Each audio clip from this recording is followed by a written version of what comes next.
مباشرة سأعطي الكلمة للسيد العامل المحترم، بما أننا في ضيافته وفي عمل إقليم جرادة،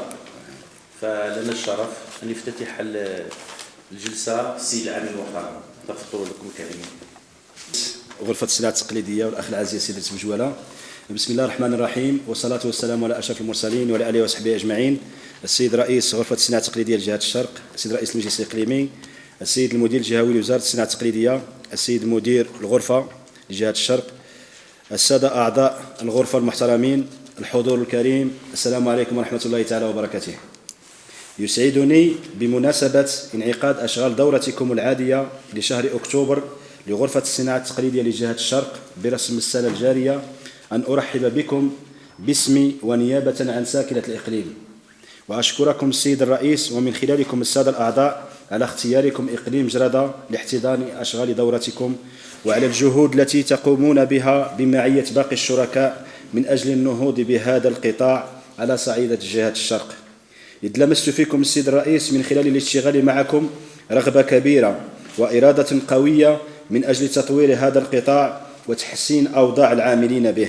مثمنا بهذه المناسبة مبادرتكم الهادفة إلى إبرام اتفاقيات شراكة مع مختلف الجماعات بالإقليم بهدف الارتقاء بالقطاع داخل هذه الجماعات. حضرات السيدات والسادة، لست في حاجة للتذكير بأهمية قطاع الصناعة التقليدية ومكانته الوازنة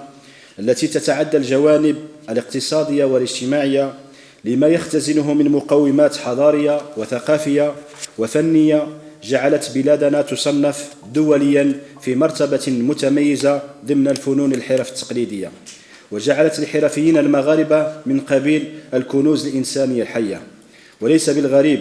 أن يحظى قطاع الصناعة التقليدية بهذا التقدير نظرا لدوره في ترويج أصالتنا وإبداعات حرفيين المشهود لهم بالابتكار والعطاء والمحافظة على الهوية وبتجاوبهم مع متطلبات العصر وتنوع وتطور الأذواق والميولات، وذلك على الرغم من التحديات التي واجهها القطاع ولا زال والتي أفرزتها سيرورة التطور التكنولوجي وحدة التنافس الاقتصادي.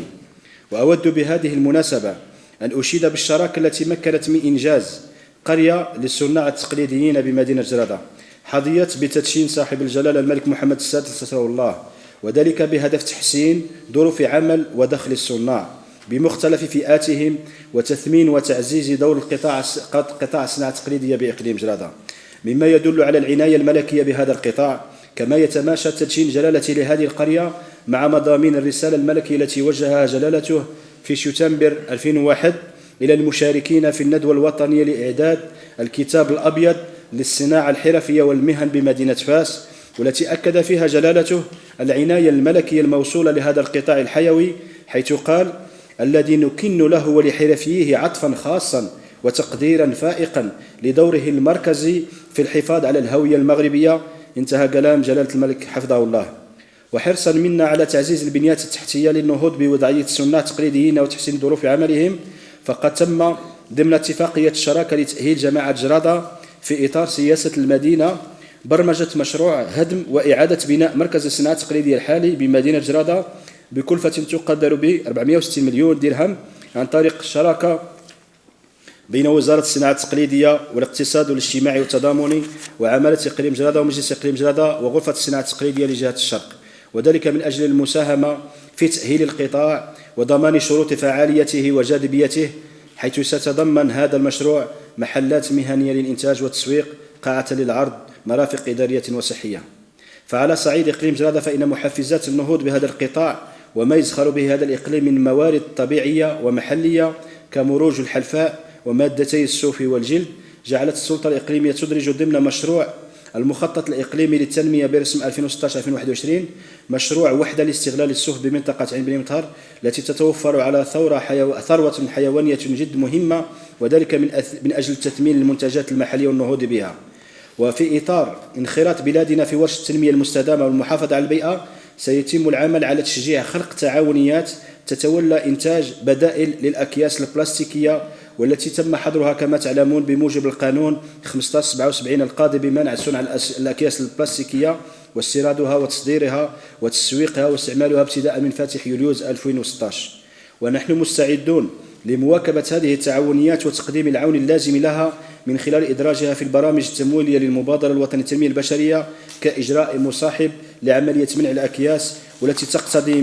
من بين إجراءات أخرى توفير البدائل. حضرات السيدات والسادة، هذا وعلى الرغم من المجهودات المبذولة لتنمية قطاع الصناعة التقليدية، لا زال هذا القطاع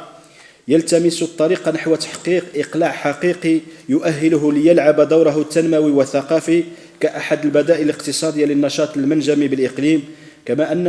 هذا القطاع يتطلب معالجة بعض القضايا التي تعيق تطوره من قبل المشاكل التي تعيش على وقعها قرية الصناع التقليديين بجرادة، وكذا السير والتعاونيات والجمعيات الحرفية، وذلك من خلال الشروع في إعداد تشخيص دقيق لوضعيتها واقتراح الحلول الملائمة، خاصة فيما يتعلق بتوجيه وتسويق إنتاجاتها، بالإضافة إلى مناطق العالم القروي التي ما زالت في حاجة إلى الكثير من العناية، وأخص بالذكر المرأة الحرفية القروية. حضرات السيدات والسادة، لا يسعني في ختام كلماتي هذه إلا أن أرحب بكم مجددا، متمنى لأشغال دورتكم كامل التفويق والنجاح، سائلا الله تعالى أن يوفقنا لما فيه خير صناعنا التقليديين تحت القيادة الرشيدة لصاحب الجلالة الملك محمد السادس رحمه الله. والسلام عليكم ورحمة الله تعالى وبركاته.